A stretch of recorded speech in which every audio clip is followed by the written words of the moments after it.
হাতেই করলাগুলি দেখে নিশ্চয়ই বুঝতে পারছো যে এই মুহূর্তে দাঁড়িয়ে কথা বলছি আমাদের সবজি বাগান থেকে।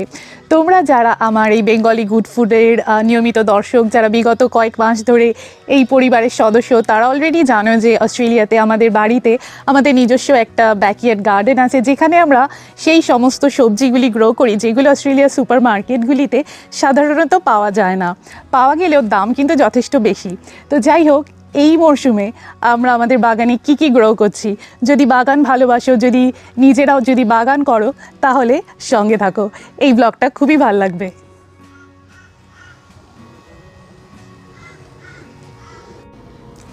আমরা যেহেতু ব্রিসবেনে থাকি আর এখানে দক্ষিণ এশিয়ার দেশগুলি থেকে আগত ইমিগ্রেন্টদের সংখ্যা যেহেতু সিডনি মেলবোর্নের তুলনায় যথেষ্ট কম, তার ফলে যে সমস্ত সবজি খেয়ে আমরা বড় হয়েছি, যেগুলি আমাদের দেশে দোকানে বাজারে সহজেই পাওয়া যায়, সেগুলি ব্রিসবেনে তেমন পাওয়া যায় না।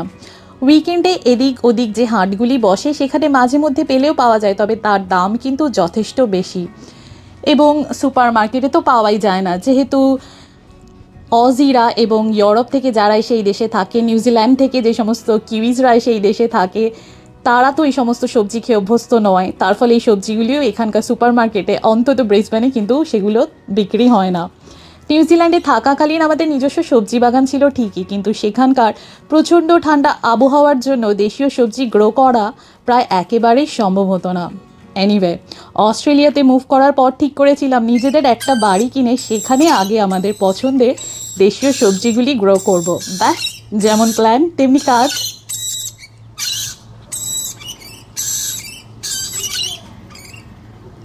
আমার হাজব্যান্ডের উদ্যোগেই তৈরি হলো আমাদের সবজি বাগান, আর যেখানে প্রতিদিন লরিকেটস, বিভিন্ন পাখি এবং পোকামাকড়ের সমাগম যেমন হয়, তেমনি দেশি লাউ থেকে শুরু করে কচু, সজনে, কুমড়ো, ভেন্ডি, করলা বা উচ্ছে, বেগুন, আখ, মাইল্ড থেকে এক্সট্রা হট নানা রকমের লঙ্কা বা মরিচ, সব কিছুই মনের সুখে এখন আমরা গ্রো করি।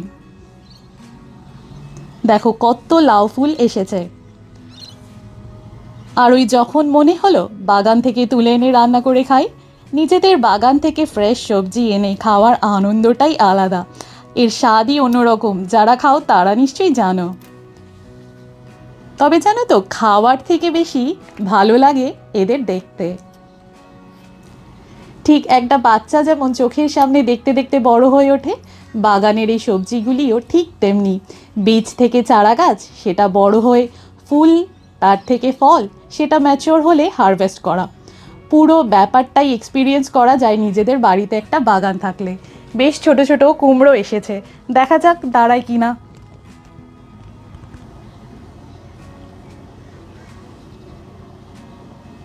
বেগুনের ফুল ফুটেছে, বেশ বেগুন হয়েছে এবারে।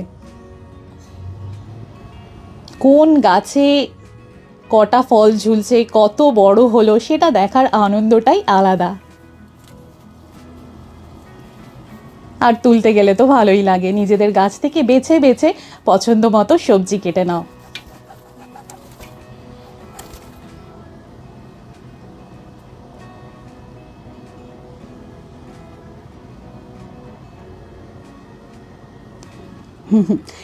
এই উচ্ছেটা দেখো কত বড় হয়েছে, বিশাল বড় করলা। তবে শুধু তো তাই নয়, মাঝে মাঝে কোনো কোনো সবজি যখন চোখকে ফাঁকি দিয়ে পাতার আড়ালে লুকিয়ে থাকে, যখন চোখে পড়ে দেখা যায় অলরেডি সেটা পেকে গেছে। যেমন এইটি, আরেকটাও আছে উপরে, পুরো পেকে গেছে, চোখেই পড়েনি, আজকে পড়লো তোমাদের বাগান দেখাতে গিয়ে।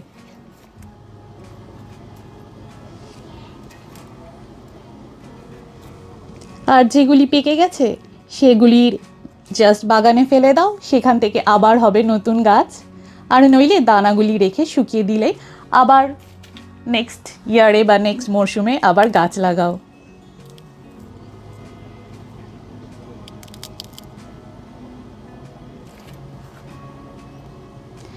এছাড়া এনারা তো আছেনই, ছোট্ট একটা ক্যাটারপিলার। তো এই সমস্ত বিভিন্ন পোকামাকড়েরা এসেও কিন্তু এতে ভাগ বসায়। এনিওয়ে, আমাদের এই বাগান কিন্তু পুরোপুরি অর্গ্যানিক। বীজ এখানকার যে সুপার মার্কেট আছে, উলিস, বানিং, সেখান থেকেই আমরা এগুলি কিনি। প্রথমবার কেনা হয়েছিল, তারপরে আর কখনো কেনার দরকারই পড়েনি। তার কারণ যেই সবজিগুলি হয় সেগুলোর বীজ থেকেই আবার ফল সবজি হতে থাকে প্রতি বছর। সেখান থেকেই ছোট ছোট চারা গাছ এরকম বানানো হয়। আর এই যে বাকেটটা দেখছো, এর মধ্যেই সমস্ত যে লেফট ওভার যেগুলি থাকে, ফল সবজির খোসা, ডিমের খোলা, এগুলি সব আমরা জমা করি। সেগুলি আবার সব সার হয়, যেটা জমিতে দেওয়া হয়। এছাড়া ঘোড়ার গোবর এবং মাছের নাড়ি ভুড়ি তো আছেই, যেগুলো আমরা সার হিসেবে ব্যবহার করি। আর তাতেই খুব সুন্দরভাবে হয় এই বাগান। এছাড়া তো মৌমাছি থেকে শুরু করে কেঁচো, পিঁপড়ে, নানা রকমের পোকামাকড়, যেমন এই বিটল দেখছো, এছাড়া লেডিবাগ, এদের কাজ অনবরত করেই চলেছে। আর তারই দেখো কত বড় বিটলটা, আর এই তারই ফসল হলো আমাদের এই সবজিগুলি, যেগুলি দেখলে চোখ জুড়োনোর সাথে সাথে মনটাও ভালো হয়ে যায়, সমস্ত ক্লান্তি দূর হয়ে যায়।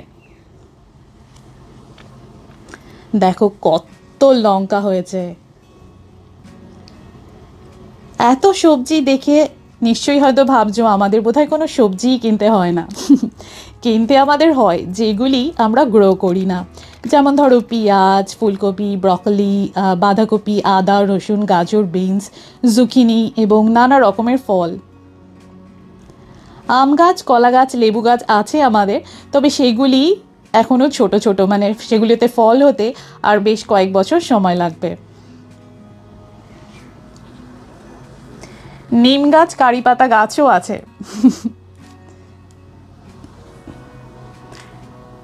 এই শসাটা বুড়ো হয়ে গেছে।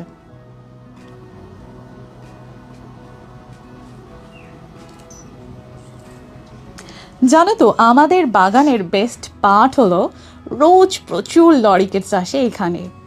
আজকাল পাখি এবং সবুজ ঘাস গাছপালা চোখের সামনে দেখা তো অনেকের কাছেই দুর্লভ, তার জন্য হয়তো তাদের ছুটে যেতে হয় শহর থেকে অনেক দূরে।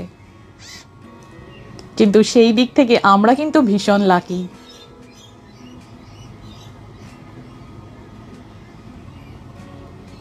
আজকে তাও কম এসেছে।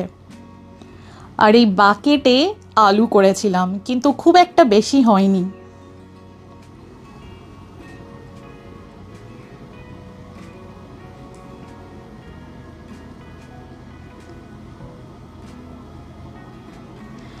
টমেটোগুলিও ঝড় বৃষ্টিতে তাদেরও পুরো নাজেহাল অবস্থা। মাঝে কদিন ধরে ঝড় বৃষ্টি ভালোই হচ্ছে জানো তো, তার ফলে ঘাস এবং গাছগুলিও মনের সুখে বেড়েছে। তবে ভাগ্য ভালো আমাদের এখানে বন্যা হয়নি, যেটা কুইন্সল্যান্ডের অন্যান্য জায়গাগুলিতে হয়েছে, বিশেষ করে নর্দার্ন কুইন্সল্যান্ডে। দেখো টমেটোগুলির অবস্থা, এগুলো সব চেরি টমেটো।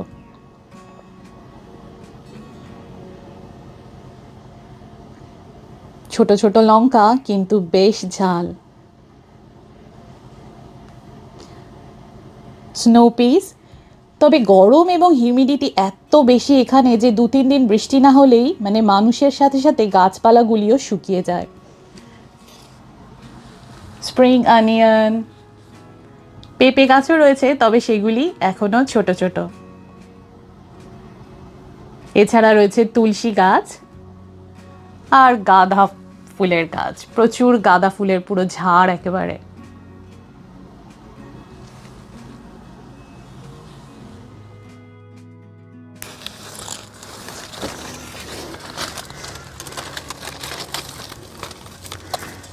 এই উচ্ছেটা কত বড় হয়েছে দেখো, বিশাল বড়। রেডি হয়ে গেছে পাড়ার জন্য। এই দিকে দেখো আরেকটা।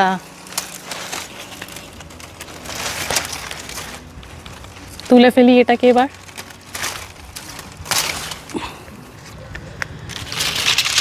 ওই উপরে আরেকটা হচ্ছে, এখনো বড় হয়নি ওটা, তো ওটাকে আজকে আর ছিড়বো না।